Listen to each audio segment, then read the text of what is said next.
Alhamdulillahirabbil alamin bi ni'matihi tatimmu shalihat wa bi dzikri ismihi tanzilur rahmat.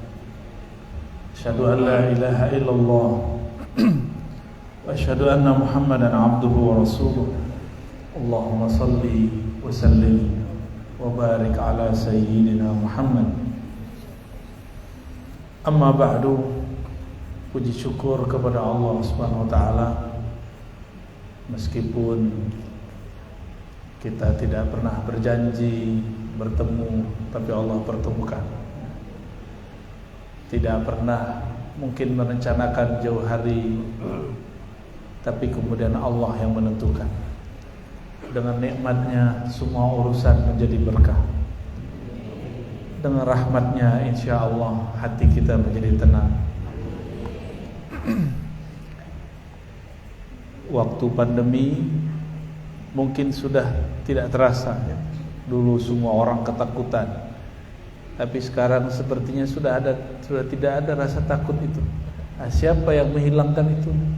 Allah yang menghilangkan. Maka kita bersyukur kepada Allah Subhanahu wa taala.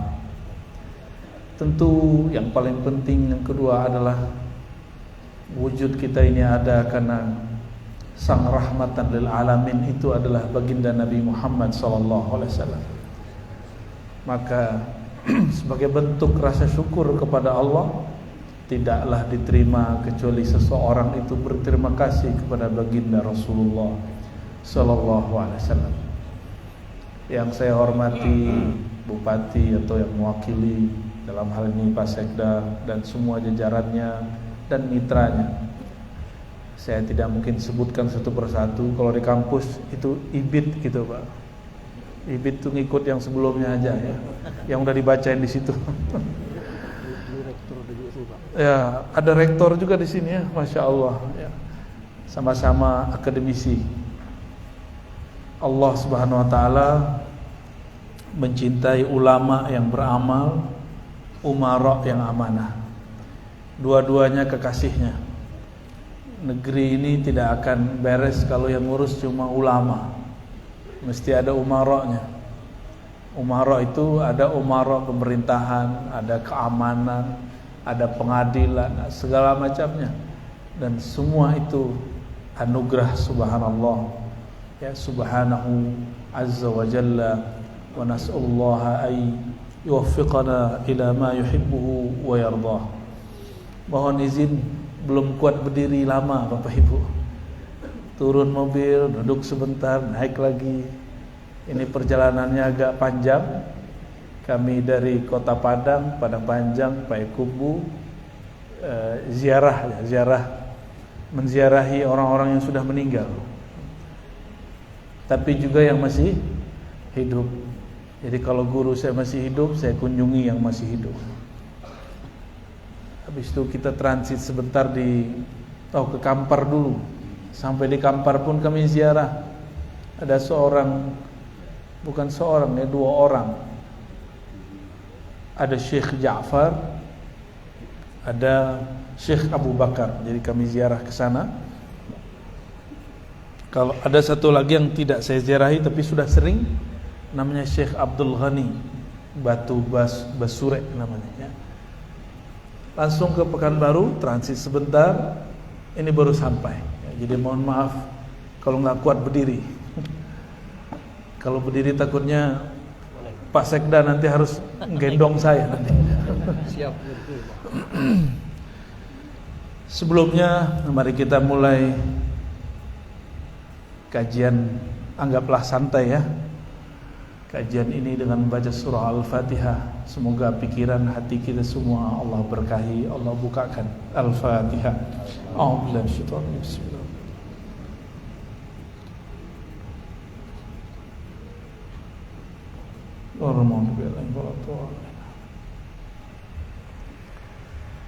Bapak Ibu yang melakukan Allah, alim ulama, umara yang saya cintai, saya hargai. Kita sering membaca ayat ini, barangkali 17 rakaat setiap hari kita membaca ayat ini. Tapi sayang ayat ini hanya dibaca tapi kurang diresapi. Kita sering membaca ihdinas siratal mustaqim siratal ladzina an'amta alaihim. Ya. Tunjuki kami ya Allah jalan yang lurus, jalan yang benar, jalan yang Engkau beri nikmat. Tapi karena didikan dari kecil barangkali kita sering mendengarkan bahwa kalau nikmat itu duit, nikmat itu jabatan, tunjangan, gaji, itu yang sering dianggap nikmat. Kita lupa kemudian ayat ini gak berbicara tentang nikmat itu. Ayat ini berbicara tentang nikmat yang lain. Ternyata nikmat itu ada dua jenis. Ada nikmat yang zahir, ada nikmat yang batin. Nikmat yang zahir itulah gaji, badan sehat, wajah rupawan, rupawati, pasangan yang baik, anak-anak yang soleh, soleha, tempat bekerja yang tidak jauh. Ini mohon maaf kalau tempat kerja Bapak, keluarga di sini Pak. Alhamdulillah. Kalau Bapak kerjanya jauh, Pak polisi juga sama. Keluarganya di sini ya. Imam, ada seorang imam kita di Makkah punya kitab, dia tulis di kitabnya namanya Syekh Nawawi Al-Battani. Kata beliau, salah satu cara mendapatkan kebahagiaan, nikmat bahagia adalah ayyakuna amaluhu fi baladi. Kerjanya enggak jauh dari rumahnya, kerjanya dekat, jadi dia enggak berpisah dari keluarganya. Jadi kawan-kawan kita yang karena perintah negara harus berpisah, ini perjuangan kebahagiaannya agak tinggi ya. Maka beruntunglah yang masih serumah ya. Yang enggak serumah dirumahin lagi ya. Nikmat-nikmat ini, nikmat jabatan, semuanya ini di dalam kitab Al-Hikam Ibnu Athaillah dikatakan Allah ingin menyapamu dengan nikmat pemberiannya. Seakan Allah mengatakan begini, wahai hambaku, berterima kasihlah, bersyukurlah, jangan suka mengeluh. Ini tabiat orang tidak bahagia, itu suka mengeluh. Suka mengeluh itu adalah satu penyakit di kolbu, di hati. Jika dibiarkan, dia akan tambah besar. Tambah jabatan, tambah gaji, keluhannya tambah ya, di depan mungkin nunduk-nunduk, di belakang ngeluh. Nah itu yang terjadi kebanyakan pada orang yang dapat nikmat zahir tapi tidak dapat nikmat yang batin. Jadi apa nikmat batin itu? Nikmat batin yang paling tinggi itu bernama keikhlasan, ketulusan, kesyukuran. Orang-orang yang bersyukur gak mesti kaya, dapat sedikit dia sudah berterima kasih, dia sudah bersyukur kepada Allah. Maka orang-orang begini, kalau nikmatnya nambah, syukurnya nambah. Bukan nikmatnya dulu yang bertambah baru syukurnya bertambah, tapi emang dia sudah punya karakter suka bersyukur. Ada kesalahan menerjemah para pengkhotbah di setiap Jumat atau setiap ceramah. Kebanyakan ngomong gini, Bapak Ibu ingin tambah nikmat gitu. Pasti semuanya bilang iya, benar gak? Ibu-ibu pengen nambah nikmat gak? Kalau bapak saya tanya semangat nih, bapak mau nambah nikmat gak? Wah, bapak-bapak udah ngerti maksudnya. Kita gak terusin deh. Kalau mau tambah nikmat, syukur, nanti Allah tambah. Ini yang begini, pengajaran begini itu gak paham ayat. Maksudnya apa? Jadi ada dua karakter orang bersyukur. Syukur berterima kasih bahasa kitanya. Ada yang berterima kasih karena diberi, bertambah pemberian. Ada yang berterima kasih, bersyukur karena zat yang memberi, karena sosok yang memberi. Belum nyambung ya? Ya, emang belum nyambung. Yang pertama, kalau tunjangan nambah, syukurnya nambah. Oh, ketemu Pak Sekda, siap terus. Di belakang, tunjangan nambah. Ternyata tunjangannya belum cair-cair 3 bulan. Nyuruh mulu, tunjangan belum cair. Mulai ngeluh, mulai mengumpat. Ini karakter orang, mohon maaf ya. Saya kan juga kerja. Saya masih dosen, alhamdulillah masih aktif ya. Ada Pak Rektor, saya juga masih aktif. Masih ngajar. 3 hari dalam seminggu saya masih ngajar untuk mahasiswa S2 dan S3. Dulu anak S1 juga kita ngajar, tapi nggak sanggup lagi. Satu semester 6 kelas, bunuh diri. Bunuh dirinya pas akhir semester, nginput nilai. Ya terbersit juga di hati kadang. Gaji segini. Tuh, kayaknya kita sama aja deh ya. Tapi saya nggak pernah sampaikan kecuali barusan, itu cuma mengandai-andai. Karena ketika duduk-duduk bersama teman-teman para dosen, rata-rata obrolannya pulus. Duit. Saya melihat-lihat, karena institusi kami institusi yang banyak ustadz dan kiainya, itu saya mikir-mikir, ini beneran ustadz nggak ya? Saya pandang-pandanglah diri, jangan-jangan saya nggak bener ini. Kalau bukan ulama, bukan ustadz, maklum. Tapi kalau dia seorang yang mengerti agama, ini perlu diperhatikan mendalam. Wajar umat kita suka mengeluh. Tambah tunjangan, ada istilahnya Pak Sekda, gaji 13 ya? Iya Pak. Udah cair belum? Udah habis ya? Udah habis kali. Kayaknya seneng. Tambah pemberian, tambah syukur. Kurang pemberian, telat pemberian, tidak bersyukur. Ya. Jika ini karakter kita, berarti kita bukan hamba Allah yang sempurna, yang total. Kita baru hamba pemberian, hamba duit. Apa kata Nabi? Sungguh lelah hamba harta. Dulu harta tertinggi disebut dinar dirham. Ta'iba abdud dinar, ta'iba abdud dirham. Sungguh lelah hamba rupiah. Sungguh lelah hamba dinar dan dirham. Jadi kalau orang lelah, wajar nggak ngeluh? Nah ini tips bapak-bapak memimpin. Kalau ada orang ngeluh, bawahan kita ngeluh, mungkin dia kelelahan.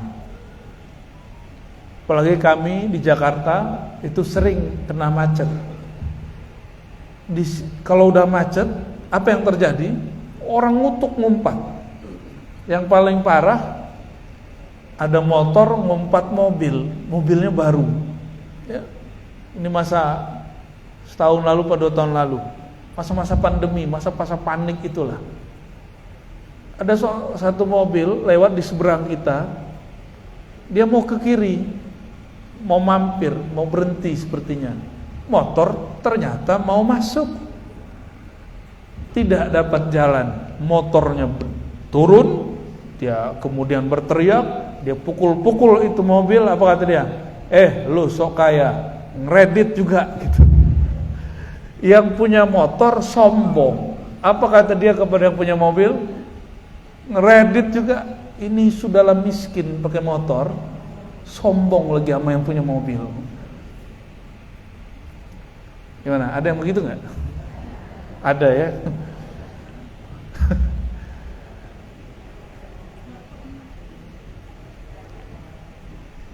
Allah lebih gak suka lagi yang begitu. Udahlah miskin, belagu ya. Udahlah miskin gaya. udahlah miskin ngumpat. Nah itu dia. Kita nggak tahu juga apakah yang punya motor itu miskin-miskin amat atau miskin sekali ya. Bapak Ibu yang mengasihi Allah, itu orang karakter dikasih baru seneng, diberi baru seneng. Dia nggak mandang sebenarnya dia sedang berhadapan dengan siapa. Tapi ada hamba yang kedua. Hamba yang kedua, hamba yang dia berterima kasih bukan karena pemberian, tapi karena melihat zat yang memberi, sosok yang memberi. Ini baru hamba Allah. Bapak Ibu, ini saya kasih contoh biar gampang. Pak Sekda kan dompetnya tebel nih ya. Alhamdulillah. Amin gitu dong, alhamdulillah. Pak Sekda ya lebih keren Pak Sekda lah. Pak Sekda itu nggak ada pensiunnya kecuali pensiun dini. Atau mau nyalon langsung pensiun. Benar Pak Sekda ya. Kalau bupati, mohon maaf kan Bupati Bumpol lagi hadir nih. Bupati 5 tahun. Ya kan? Kalau mau maju lagi setahun atau 2 tahun sebelum, dia harus nonaktif juga. Yang kerja Pak Sekda lagi. Pak Sekda punya teman. Teman ini suka muji, tapi untuk cari muka biar dapat bantuan. Soalnya nih orang suka bawa proposal. Pasti Pak Sekda punya kawan begini. Ya, beliau nggak enak untuk ngangguk, nggak enak. Ini orang muji-muji kalau lagi mau ada proposal atau proposal cair. Kalau belum, Sekda ini nggak tahu diri, ngomong itu di belakang. Tapi di depan ngomongnya apa? Pak Sekda yang amanah, Pak Sekda yang baik hati. Tapi di belakang, awas loh. Jadi orang karakter-karakter begini senangnya kalau yang dia mau hajatnya sampai ditunaikan oleh orang yang dia puji, baru dia bahagia, baru dia memuji. Dia memuji karena keinginan dia, hajat dia ditunaikan. Kita punya teman begitu, nyaman gak Pak Sekda? Enggak nyaman. Sepakat kita Pak Sekda. Berarti ruh kita sama karakternya. Ada orang mau ngubungin kita, mau nelpon kita, mau datang ke kita cuma pas masalah doang. Kira-kira gimana Pak Sekda? Ya, gak nyaman. Cuma karena dia orang dekat, ya udah kasih aja deh. Tapi kalau bisa dia nggak datang-datang. Kalau orang tuh nelpon diangkat nggak Pak Sekda? Pura-pura sibuk. Kalau dia datang, ya udah kasih buru-buru. Nah inilah kenapa ada orang dia setiap kali minta dikasih oleh Allah, karena Allah kesel sama dia. Udah dikasih aja deh. Berisik, bising. Banyaklah orang karakter begini, memuji karena ingin hajatnya ditunaikan, menyembah karena ada tujuan yang ingin dicapai, yaitu menyenangkan diri sendiri, mendapatkan nikmat yang zahir.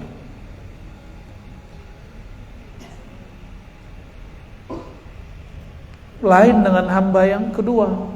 Yang kedua ini, itulah teman sejati. Dia tidak memuji karena ada hajat. Dia tidak hanya datang pas ada proposal. Dia ada kapanpun kita mau. Bahkan di saat kita kemudian memerlukan orang-orang yang lebih dari itu, dia selalu ada. Bahkan di saat kita ada aib, semua orang meninggalkan, dia ada sama kita. Di saat kita ada masalah, dia selalu ada sama kita. Orang begini, itu yang disebut dengan dalam bahasa Arab shadiq. Shadiq itu teman sejati, teman yang membenarkan hati kita. Tapi siapakah teman sejati itu kalau bukan Allah Subhanahu wa ta'ala? Bapak Ibu punya kawan, bongkar aibnya, pasti kawan itu ditinggal. Benar nggak? Ada kawan, aib dia, kejahatan dia terbuka, dia sudah ngaku, tapi kita tinggal dia. Lain dengan Allah. Allah Subhanahu wa ta'ala tahu bagaimana bejatnya akhlak kita, tahu bagaimana culasnya kita, tahu bagaimana pemaksiatnya kita. Tapi ketika kita datang kepadanya, Allah tidak pernah meninggalkan. Apa buktinya Allah tidak pernah meninggalkan? Nggak ada orang, istilah kami di Sumatera Barat, mati tagak, ada nggak? Tiba-tiba pas berdiri mati gitu, nggak ada. Allah itu nggak begitu caranya menyikapi hamba. Maka dalam kitab Hikam dikatakan, jika engkau tidak menyadarinya, mengenalinya dalam pemberian nikmat, maka Allah akan menegurmu ketika nikmat itu dicabut. Nah, pilih sadar nikmat ada atau sadar nikmat tiada. Sadar saat masih aktif bekerja, masih sehat badan, atau sadar saat berpensiun atau diberhentikan secara tidak hormat, atau sadar saat sakit. Pilih mana? Sadar saat sehat, sadar saat aktif, itu yang kita pilih. Jadi intinya bukan pemberian itu, bukan nikmat itu yang paling inti, tapi kita sadar bahwa kita sedang diberi oleh Allah Subhanahu wa ta'ala. Bapak Ibu yang bukan Allah, Allah itu maha pencemburu, lebih pencemburu daripada pasangan muda yang baru menikah. Sangat pencemburu. Sangat cemburunya Allah. Allah tidak rela jika kita dapat nikmat yang kita bayangkan bukan Allah. Kita dapat nikmat yang kita bayangkan, ini saya dapat nikmat dari fulan, saya dapat jabatan ini karena si Anu gitu. Saya dapat nikmat ini karena si fulan. Jika terfikir masalah ini, Allah cemburu. Ibu-ibu kalau agak galak dikit cemburu, itu yang dicemburui dilabrak deh Bu ya. Ibu tahu nggak dilabrak? Tahu ya. Ini istilah hari-harian kayaknya nih Pak Sekda dia. Kekasih kita, pasangan kita dekat sama si fulan, fulana. Kita cemburu. Yang kita hajar si fulan fulanah itu, si Anu itu. Itu namanya ngelabrak dia. Allah lebih cemburu apabila yang membuat kita kemudian berpaling dari Allah itu nikmatnya diambil. Apabila yang membuat kita lalai itu jabatan itu Allah ambil. Maka selama masih ditegur oleh Allah, berarti Allah masih sayang. Jika sehat itu yang membuat kita lalai, sehatnya diambil. Jika berkawan berkuasa itu yang membuat kita lalai, berkawan berkuasa itu Allah ambil nanti.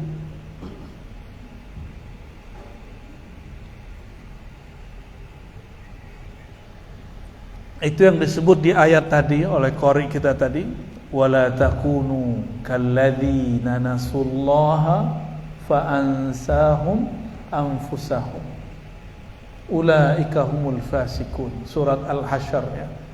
Janganlah kamu menjadi orang yang melalaikan Allah, yang melupakan jasa-jasa Allah. Kenapa? Allah Maha Pencemburu. Saya sering ketemu pengurus masjid, itu cintanya dengan masjid.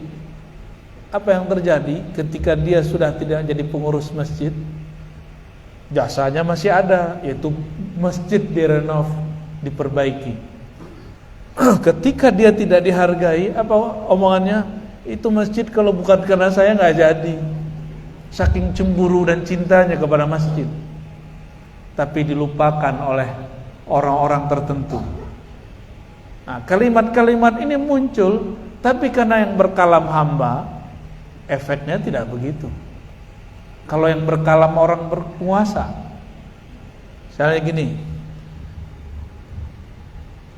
ada pemimpin, di bawahnya ada orang naik, tapi melupakan atasannya ini. Tapi jabatannya belum tinggi-tinggi amat, itu bisa ditendang. Kalau bahasa formalnya apa Pak Sekda? Dimutasikan ya. Wah, itu bahasa keren itu ya, biar gak horor-horor amat. Dipindah tugaskan. Masih mending dipindah tugaskan kalau dicabut. Oleh karenanya kita tidak diperkenankan mencintai nikmat, tapi kita hanya diperkenankan mencintai yang memberi nikmat. Siapa yang beri nikmat? Jadi yang kemudian memberi nikmat jabatan, pekerjaan, itu bukan atasan. Yang ngasih itu mutlak Allah, nggak ada lagi. Karena rezeki itu Allah yang atur dan tidak pernah tertukar. Oleh karenanya Bapak Ibu, mungkin ada yang dia sudah mentok jabatannya, seharusnya dia merasa dapat jabatan A, B, C, D, tahu-tahu orang baru yang masuk. Ini terjadi di semua instansi, baik swasta apalagi negeri.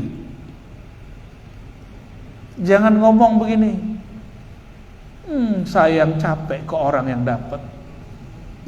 Ini saya di mana-mana dengar begitu, di semua provinsi dengerin orang ngomong begitu, di semua instansi orang ngomong begitu. Maka kita sering nanya kepada jamaah, Bapak Ibu, kalau JNE, POS, apalagi namanya, GNT, apalagi itu ngirim barang, ditulis alamatnya jelas, nyampe nggak? Iya. Mungkin nggak udah ditulis terus nggak nyampe? Hampir tidak pernah. Masa Allah kalah dengan JNE dan POS? Allah Maha tahu, belum kita lahir nama kita sudah Allah tahu. Apa hajat kita Allah sudah tahu. Apa nanti jalan hidup, karir kita Allah sudah tahu.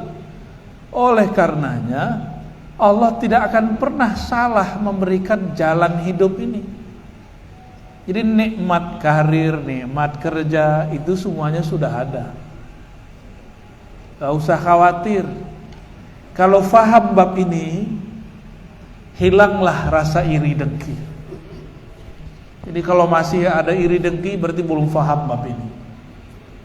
Kalau masih mengeluh, kok dia bukan saya, kan saya yang berjasa, berarti belum faham bab ini. Ini namanya tauhid rizqiyah. Ini istilah wa mimma razaqnahum yunfikun. Ayatnya sudah hafal semua. Nahnu narzuquka, kami yang memberi rezeki kamu. Kami yang kirim rezeki, rezeki jabatan, rezeki gaji, tunjangan, rezeki apapun itu. Dan Allah tidak akan pernah salah mengirim rezeki. Gimana? Masih mau iri sama orang? Ya. Dan setahu saya, setahu kami, orang yang paling sengsara di dunia itu orang yang paling banyak iri dan dengkinya, terutama masalah nikmat. Kenapa? Karena dia salah faham kepada Allah. Jadi orang iri dengki itu dia bukanlah sedang menyalahkan si hamba yang dia tidak suka. Misalnya nih, saya dengan beliau misalnya pangkatnya sama nih. Ini pangkat apa namanya nih Pak? Pak Kapten ya, Pak Ardin, bener. Berarti 3 balok. Kita nih sama. Pak Ardin sudah lama bertugas, harusnya naik nih. Habis kapten apa Pak? Habis kapten, mayor. Yang dilantik, yang diangkat, yang kemudian naik pangkat saya. Yang lama bekerja belum. Kalau beliau mengikuti was-was kolbunya jiwanya ngomong begini, saya yang lama tugas, kok orang baru yang. Nah, ini saya dengar di semua tempat bekerja Pak. Semoga beliau nggak begitu ya. Di semua lini, di semua departemen. Heran juga kita. Ya. Awal saja ngomong begitu, siap-siap mulai hati sengsara, mulai kerja gak nyaman, mulai hati kemudian sempit. Nah, keselnya ditumpahin ke istri. Istri terpengaruh, ikut juga. Akhirnya bapak benci sama saya. Di saat itu sebenarnya bukan bapak benci kepada saya, tapi sedang benci kepada Allah Subhanahu wa taala. Berarti kita menuduh Allah, Allah salah angkat orang. Ya enggak? Sama dengan tahun lalu, berapa sebelum pandemi, kita udah nyoblos siapa, yang kepilih siapa. Marah-marah, ngamuk-ngamuk. Itu sama dengan menuduh Allah, Allah salah urus negeri ini. Nah, hati-hati. Sifat qanaah ini kemudian gak muncul pada umat Islam. Katanya umat Islam, katanya hamba Allah. Kalau hamba Allah tahu bab namanya qanaah, tahu bab namanya syukur dan sabar. Kalau yang kita pilih, yang kita mau gak terpilih, sabar. Bukan ngamuk-ngamuk, bukan menghujat. Maka orang berkopiah tapi menghujat, kata-katanya kotor, itu bukanlah hamba Allah yang sebenarnya. Itu dia hamba nafsunya.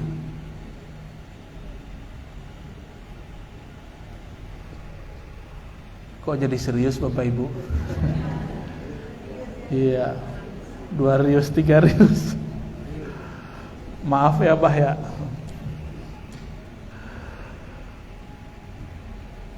Jadi orang-orang iri dengki itu bukanlah dia sedang benci kepada orang yang dia iri, dia sedang menuduh Allah. Itulah kenapa Allah tidak ridho kepada orang yang iri dan dengki. Itulah kenapa Allah tidak ridho kepada orang yang suka mengeluh.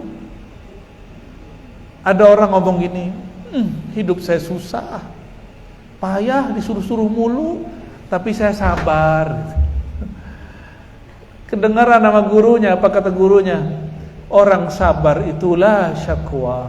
Orang sabar itu tidak ada keluhan. Kalau masih mengeluh bukanlah sabar. Gimana? Mulai belajar sabar, kurangi mengeluh. Kurangi mengeluh, siap-siap bahagia. Orang yang tidak mengeluh itu orang paling bahagia sealam semesta. Walaupun hidupnya biasa-biasa aja.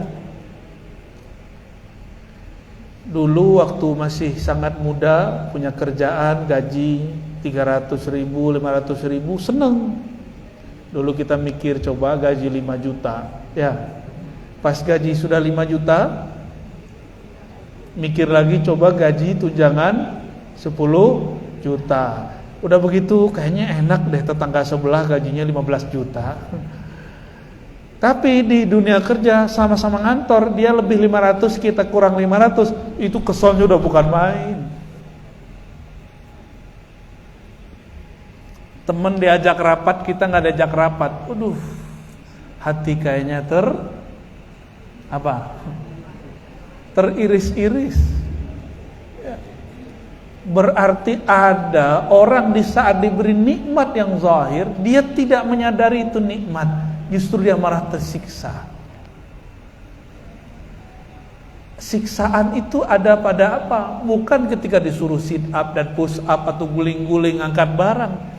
Ketika hatinya gak nyaman, itulah siksaan yang Allah awalkan di dunia.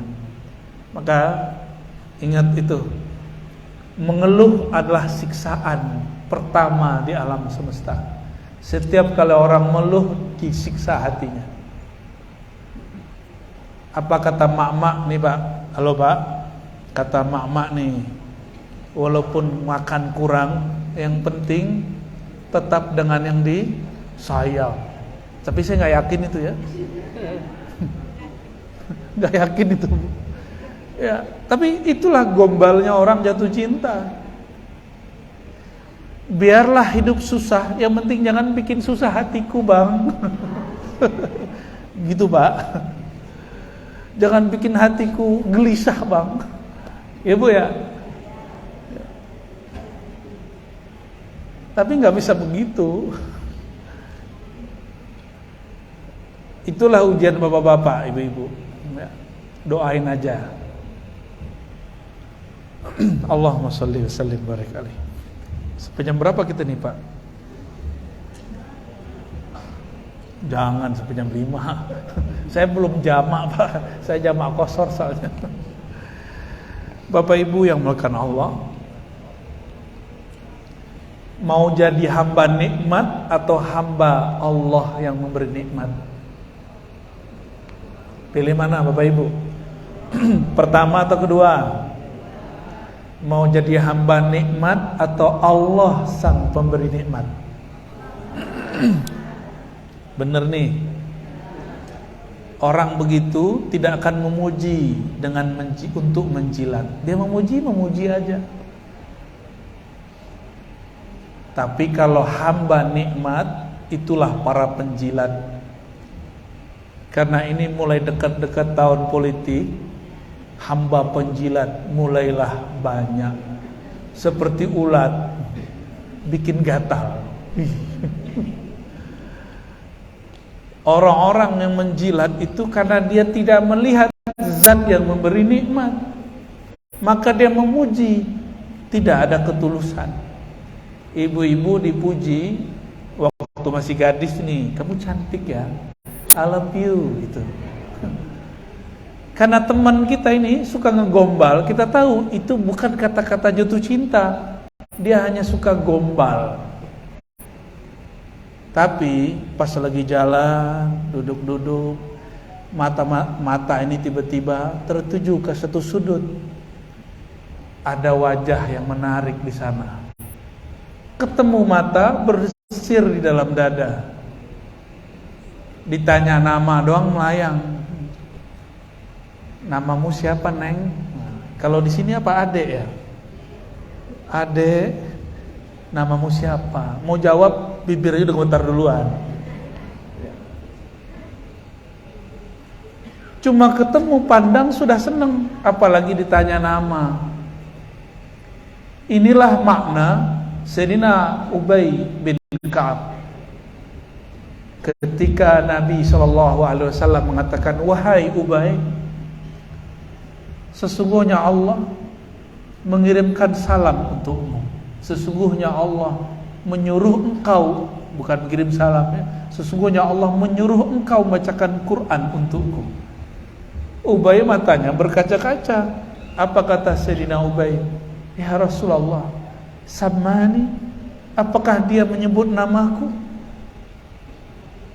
Ternyata nama kita disebut oleh Sang Maha Kekasih. Senangnya bukan main. Itu sebabnya kita ini suka cari tahu. Kalau kita suka seseorang, kita tanya sama temennya, dia pernah ngomongin aku nggak? Gitu, bener nggak? Ya, kayaknya udah lupa masa muda nih ya. Sekarang mainnya sudah main langsung message ya, udah langsung tembak ya. Sayyidina Ubay bin Ka'ab senangnya namanya disebut oleh Allah. Bagi dia Allah itu bukan yang suka ngancam-ngancam. Bagi dia Ubay menganggap Allah itu yang maha dicintai, yang maha kasih, yang maha sayang. Dari kecil kita dididik sama orang tua, mohon maaf, atau guru-guru, sholat, kalau sholat neraka, gitu kan? Ntar kamu disiksa Allah loh.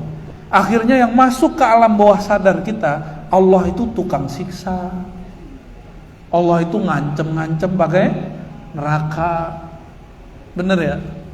Yang terbayang dulu begitu. Kalau beramal ini kamu ntar dapat surga. Jadi kita ini selalu sama Tuhan ada harganya. Bertransaksi namanya. Ini kurang baik.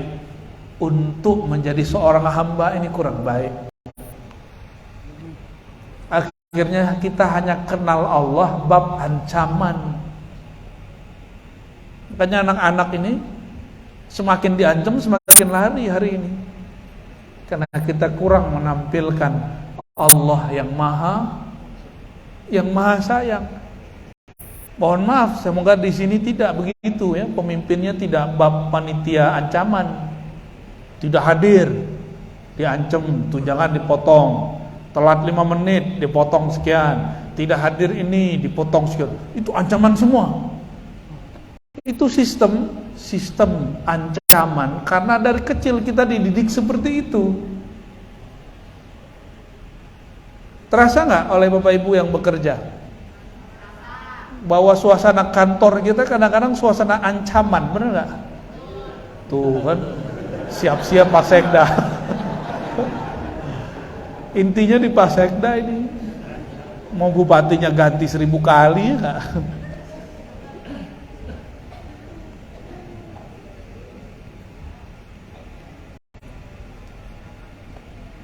Kita diperhatiin sama orang yang kita suka. Apa yang kita lakukan? Kita siap-siap, bajunya dibagusin, wajahnya di kalau perempuan dibikin cantik, kalau laki-laki dibuat gagah. Sama, ada orang kita nih sungkan, takut ketemu seseorang, maka baju dibagus-bagusin, penampilan pun dibagus-bagusin. Caranya sama, tapi rasanya berlainan.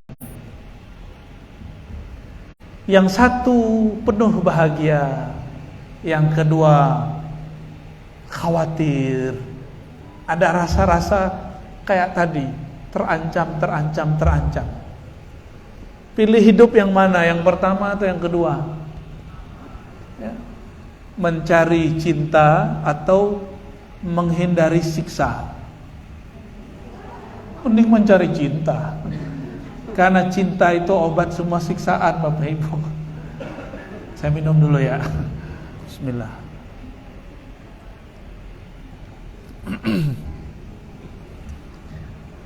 Pernahkah kita dulu ingin ketemu seseorang? Saya sama Pak Sekda aja deh, mumpung kan gak ada yang berani candain Pak Sekda kecuali Ustadz, enggak.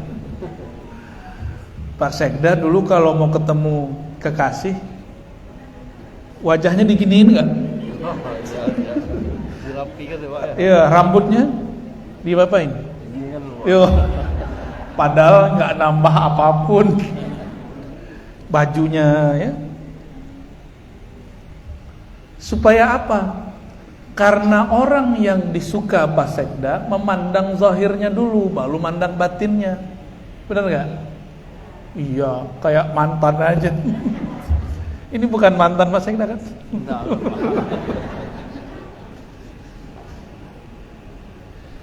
Karena yang hendak dipandang adalah muka, wajah, rambut, dan baju, dan pakaian, maka yang dibagus-baguskan dari ujung rambut sampai ujung kaki. Kalau Allah, apa yang dipandang oleh Allah? Qalbu, hati yang dipandang Allah. Dan Allah mandangnya cuma pas sholat atau setiap saat? Setiap saat. Kolbu ini, kolbu cantik, itu kolbu yang gak ada noda. Noda sombong, noda iri dengki, noda kebencian, noda kelalaian. Nodanya harus bersih, supaya Allah nyaman mandangnya. Tahu gembel gak? Tahu apa tuh gembel? Bukan gombal.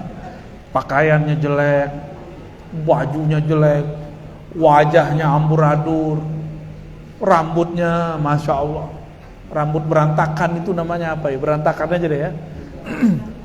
Bau, mau nggak deket-deket dia? Kuat nggak ngelihat dia? Nggak kuat.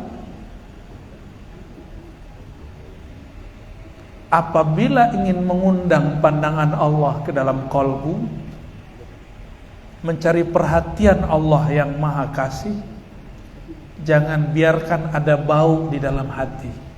Bau iri dengki, bau kesombongan. Jadi mulai siang ini, udah masuk sore ya, coba kita latihan kurangi membenci orang, walaupun dibenci dia. Kurangi ngomongin orang walaupun kita diomongin dia. Saya yakin nih Pak Sekda nih banyak yang ngomongin nih. Iya, pasti banyak. Karena semakin orang naik, semakin banyak ngomongin. Kalau nggak mau diomongin, dibawa-bawa aja. Ya, Pak Sekda pasti nggak mau diturunin. Nggak mau Pak ya? Pasti nggak mau. Nah, Bapak Ibu yang bukan Allah, Maka la in syakartum itu mesti diluruskan maknanya. Jika engkau bersyukur, aku tambah nikmatmu. Bukan mensyukuri nikmat semata, tapi bersyukur kepada zat yang memberi nikmat. Memuji Allah karena Allah memang terpuji, bukan karena ingin diberi. Jangan seperti orang para penjilat, dia memuji karena ada yang dia mau. Maka pujilah Allah karena memang kita ingin menjadi hamba Allah. Begitu juga temanilah kawan kita, teman bekerja, atasan, karena memang dia layak dihormati. Ini yang membuat nyaman. Itulah kenapa Allah itu hanya satu. Itu juga kenapa pemimpin itu gak banyak. Di satu institusi cuma satu pemimpin. Semakin dia tinggi, semakin banyak orang penjilat, dia semakin kesepian. Allah Subhanahu wa taala karena Maha sempurna, walaupun orang menjilat kepadanya, hamba memujinya bukan karena dia terpuji, Allah tetaplah memberi. Walaupun orang yang meminta itu musyrik, Allah tetap beri. Maka yang membedakan kita yang sudah berislam, beriman, berihsan satu saja. Kita menyembahnya bukan karena ada mau apa-apa, kecuali hanya ingin menjadi hamba Allah Subhanahu wa taala. Bapak Ibu yang karena Allah, marilah kita tutup ini dengan muhasabah, istighfar, minta ampun kepada Allah karena tahun ini sudah berakhir. Kalau di dunia kerja tentu nanti buka lembaran baru. Kita bacakan Al-Fatihah untuk masa lalu dan masa depan kita. Semoga Allah mengampuni kesalahan masa lalu, menyempurnakan kebaikan yang sudah ada untuk masa depan. Ala haziniyah ila hadrati nabiyina Muhammad sallallahu alaihi wasallam sayyidina al-Mustafa. Al-Fatihah.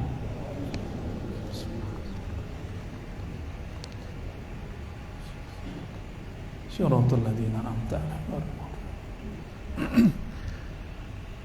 Astaghfirullahalazim. Sama-sama. Astaghfirullahalazim. Ikuti. Ya Allah. Baca sama-sama. Ya Allah, ampuni dosa pandanganku. Ya Allah, ampuni dosa pendengaranku. Mata ini pernah memandang yang haram. Pendengaran ini suka mendengarkan aib orang.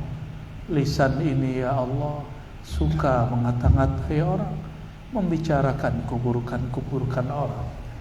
Astaghfirullah, astaghfirullah. Ya Allah, ampuni dosa tangan kami, kaki kami, perut kami, kemaluan kami, dosa yang kami simpan dari ujung rambut, ujung ubun-ubun sampai ujung kaki. Allahumma ya Allah, pegang dadanya. Di dalam dada ini ada Allah simpan singgasana kalbu. Pegang dadanya ya Allah, ampuni dosa kalbu kami, ampuni dosa hati kami. Ya Allah, ampuni dosa kami masih membenci hamba-Mu. Ampuni ya Allah dosa merasa lebih tinggi daripada makhluk-Mu. Ampuni ya Allah karena kami kurang mensyukuri nikmat-Mu. Allahumma ya Allah, di dalam hati kami, di dalam dada kami ya Allah, masih ada rasa iri kepada hamba-Mu. Maka semenjak saat ini ya Allah, obati kalbu kami ini ya Allah. Sembuhkan dada kami dari iri dan dengki ya Allah. Bayangkan jika ada orang yang kita benci, bayangkan dia pegang dadanya, dada kita semua. Katakan ya Allah, ya Allah, ampuni dosa kami masih benci kepada hamba-Mu. Maka dengan rahmat kasih sayang-Mu ya Allah, Cabutlah rasa benci ini dari dadaku. Cabutlah dengan kelembutan ya Allah. Jika masih ada keluhan di dada kami, hapuslah keluhan ini ya Allah. Jika masih ada luka di hati, obatilah dengan kasih sayang-Mu ya Allah. Lepaskan tangannya. Astaghfirullah. Astaghfirullah. Astaghfirullah.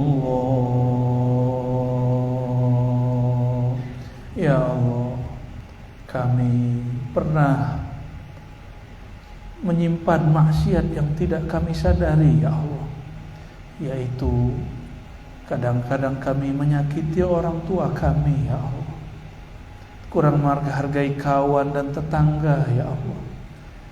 Mereka tersinggung tapi kami tidak merasa menyinggungnya ya Allah. Ampunkan dosa kata-kata yang tidak kami niatkan ini ya Allah. Allahumma ya Allah ya Rahman Rahim, angkat tangannya ya Allah. Ighfir lana dhunubana wa liwalidina warhamhum kama rabbawna shighara. Ya Allah yang Maha tahu semua dosa-dosa kami, semua aib kami, ampunkan semua dosa kami. Ya Allah, Nabi-Mu mengatakan satu dosa, satu noda dalam kalbu. Maka ya Allah dengan cahaya-Mu, dengan nur-Mu, bersihkanlah noda-noda dalam kalbu kami. Terangilah kalbu yang gelap karena dahulu durhaka kepada Engkau. Allahumma ya Allah, ya Nur, ya Nur. Jika satu kegelapan, satu noda membuat kami gelisah, maka ya Allah, berikanlah setetes cahaya, cahaya Nabi-Mu, cahaya Nabi Muhammad SAW ke dalam kalbu kami, sehingga muncul rasa bahagia, rasa bersyukur, tidak mengeluh, memuji karena Engkau layak dipuji, bersyukur karena Engkau layak disyukuri. Allahumma ya muqallibal qulub, wahai yang membolak-balik hati kami, jika Engkau akan mengubah isi hati kami ya Allah, janganlah ubah menjadi jahat ya Allah. Ubahlah kalbu kami menjadi lebih taat ya Allah. Ubahlah kalbu kami yang penuh dengan kegelapan menjadi cahaya ya Allah. Penuh kejahilan menjadi keilmuan, pengetahuan yang melimpah ruah ya Allah. Allahumma ya Allah, Nabi Engkau mengatakan, jika kalbu baik maka baiklah seluruh tubuh, jika kalbu jahat maka jahatlah seluruh tubuh. Maka dengan keagungan-Mu ya Allah yang maha sempurna, perbaikilah kalbu kami yang rusak, sembuhkanlah hati kami yang sakit. Allahumma ya Allah, Nabi Engkau mengatakan ya Allah, ad-dunya sijnul mu'min, ta'iba abdud dinar. Dunia ini adalah penjara bagi hamba yang percaya kepada Allah. Tapi ya Allah, kami terlalu menikmati dunia ini ya Allah. Mungkin iman kami melemah ya Allah. Maka dengan cahaya dari-Mu ya Allah, kuatkan iman kami setiap hari. Allahumma ya Allah, Nabi Engkau mengatakan, sungguh lelah, sungguh sengsara menderita hamba-hamba harta, hamba-hamba jabatan, hamba-hamba dunia, hamba dinar dan dirham. Maka ya Allah, izinkan dunia di tangan kami, tapi hanya Engkau yang ada dalam hati kami. Allahumma ya Allah, Rabbana atina fid dunya hasanah wa fil akhirati hasanah wa qina adzabannar. Ya Allah, berikan kami kebahagiaan di dunia dan di akhirat. Berikan kebahagiaan untuk negeri ini, untuk para ulamanya dan umaranya, pemimpinnya dan para guru-gurunya, orang-orang yang bekerja, para pegawainya, orang-orang yang menjaga keamanan negeri ini. Berikan keamanan juga di dalam hatinya. Allahumma ya Allah, bahagiakan kami umat yang menyembah Engkau dimanapun berada. Allahumma ya Allah, dan berikan syafaat kami di dunia dengan husnul khatimah, di akhirat dengan mudah memasuki jannah-Mu, surga-Mu. Wa sallallahu ala sayyidina Muhammad wa ala alihi wa sahbihi wa baraka wa sallam. Walhamdulillahi rabbil alamin. Demikian dari kami, semoga bermanfaat. Mohon maaf salah dan kurangnya. Salam ta'zim untuk semuanya. Assalamualaikum warahmatullahi wabarakatuh.